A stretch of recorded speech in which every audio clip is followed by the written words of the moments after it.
Anjuman doirasida mavzu demak juda qiziq video jurnalistika va multimedia formatlar, gazetalar uchun, bosma ommaviy axborot vositalari uchun yangi imkoniyatlar haqida.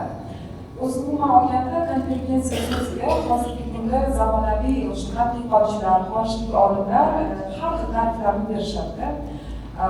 Bunga bosma nashrlarni omon qolish strategiyasi sifatida baho berilyapti hozirgi kunda.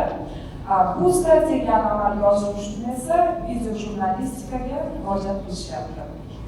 Juda ham ko'p tadqiqotchilar konvergensiya bo'yicha o'zini ta'riflari bor.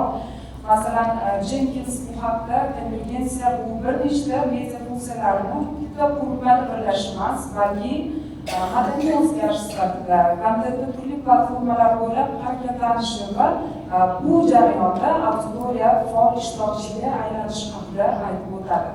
Ushbu yondashuv asosida konvergensiya jurnalistika 3 ta asosiy demak turlarga bo'linadi. Bu texnologik, iqtisodiy va kasbiy konvergensiya. Texnologik konvergensiyaga bu aynan bugungi kunda biz muhokama qilayotgan mavzuyimiz o'sha formatlar haqida. Matn, audio, video yagona raqamli muhitda birlashadi. Iqtisodiy konvergensiyada esa media tashkilotlar bir nechta platformani bitta nom ostida boshqaradi. Kasbiy konvergensiyada esa jurnalist ko'p funksiyali mutaxassisga aylanadi. Lancaster ham bu jarayonni quyidagicha izohlaydi. Zamonaviy jurnalist endilikda hikoya yaratishni barcha bosqichini o'zi bajarishi kerak degan fikrni aytadi.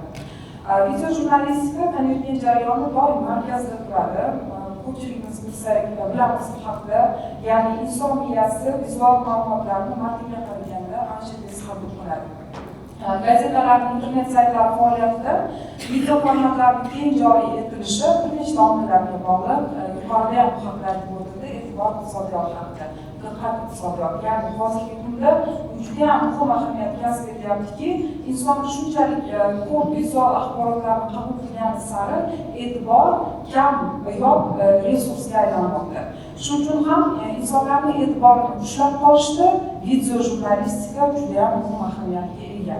Jarvis bu haqda bu holatni media auditoriyani kutmaydi, u auditoriya qayerda bo'lsa, o'sha yerga boradi degan fikrni aytadi. Video jurnalistikani rivoji bilan birga jurnalistikaning yangi shakllari ham bugungi kunda yuzaga keldi. Bunga biz transmediaviy hikoyachilikni aytib o'tishimiz mumkin.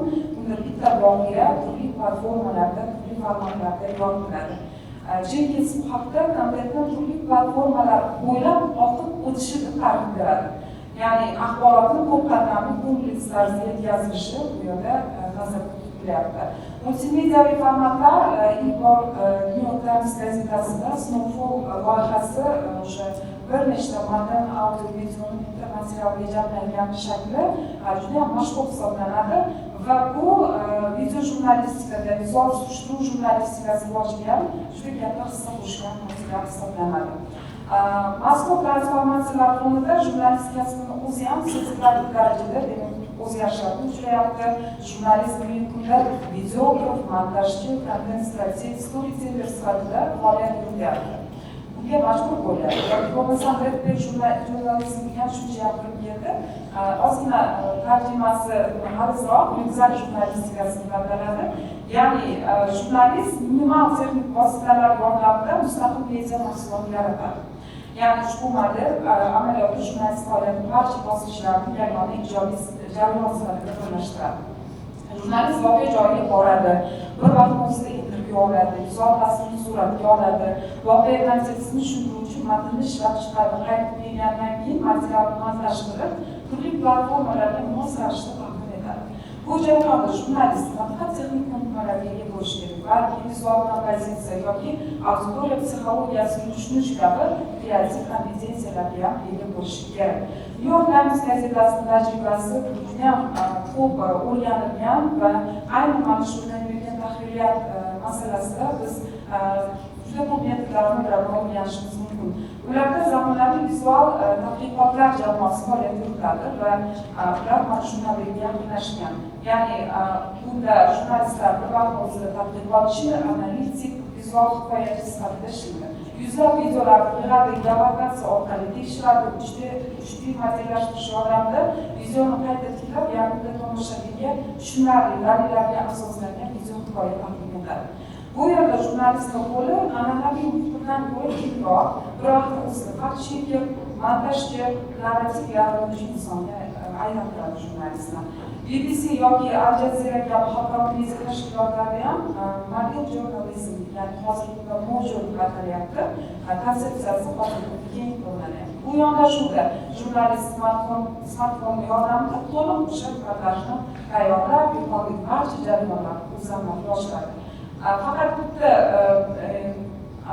muammoli tarafi bor, bu yerda jurnalist o'zining fikrini yetkazishdan ko'ra texnik jihatlarga ko'proq ahamiyat qaratishga majbur bo'ladi. O'zbekiston tajribasida ham bu tendensiya hozirgi kunda kuzatilmoqda. Masalan, ijtimoiy tarmoqlar uchun jurnalistlar o'zini qo'llashda qisqa reportajlar tayyorlashyapti, Telegram uchun, Instagram uchun tayyorlashyapti. Va garchi demak professional studiyada buni qila olishmasa-da, katta jamoada amalga oshira olishmasa-da, oddiy smartfon, mikrofon, minimal montaj dasturlari yordamida sifatli kontent ishlab chiqarishmoqda.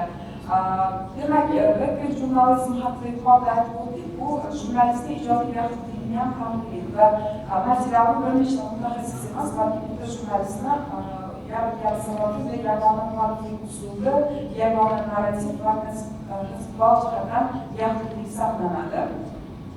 Video jurnalistika bu bugungi kunda gazetalar uchun iqtisodiy strategik jihatdan juda muhim hisoblanadi. Multimediaviy kontent reklama bozori uchun jozibali bo'lib hisoblanadi va bu orqali monetizatsiya imkoniyatlari ham kengayadi. Xulosa qilib aytadigan bo'lsak, video jurnalistika va multimediaviy formatlar zamonaviy gazetalar uchun eng aniq va muqarrar rivojlanish strategiyasi hisoblanadi. Bugungi kunda ishonchlar, cheklab nashrlar an'anaviy bosma model doirasidan chiqib, o'z kontentini raqamli platformalar, ijtimoiy tarmoqlar, video formatlar orqali kengaytirishdan ilk gazetalardan hisoblanadi. Tarixiy o'sha jihatlardan olib o'rganadigan bo'lsak, ishonch bu maydonga juda ham g'alati qadamlar bilan kelgan gazeta hisoblanadi. Ular matnli, ya'ni o'sha matnni ham saqlab qolgan holda video, vizual, interaktiv elementlar bilan o'sha axborotlarni borish orqali milliy jurnalistikada kontingent vaziyatni shakllantirishda amaliy asos yaratdi. Mazkur nashrlar tajribasi shuni ko'rsatadiki, gazetalar o'zini auditoriyasini saqlab qolishga kengaytirish uchun kontentni faqat bitta formatda emas, balki turli kommunikatsion kanallar orqali taqdim etish zarur. Ayniqsa ijtimoiy tarmoqlarda qisqa video formatlarni keng tarqalishi gazetalarning yangi strategiyalar ishlab chiqishiga undayapti. Bugungi kunda auditoriyani tez, vizual, hisiy jihatdan qabul qilishni demak afzal ko'ryapti axborotlarni. Shu sababli video jurnalistika nafaqat biz uchun qo'shimcha format sifatida balki auditoriyani safarli kommunikatsiyaga o'rgatishni asosiy vositasi sifatida qaralmoqda. Rahmat.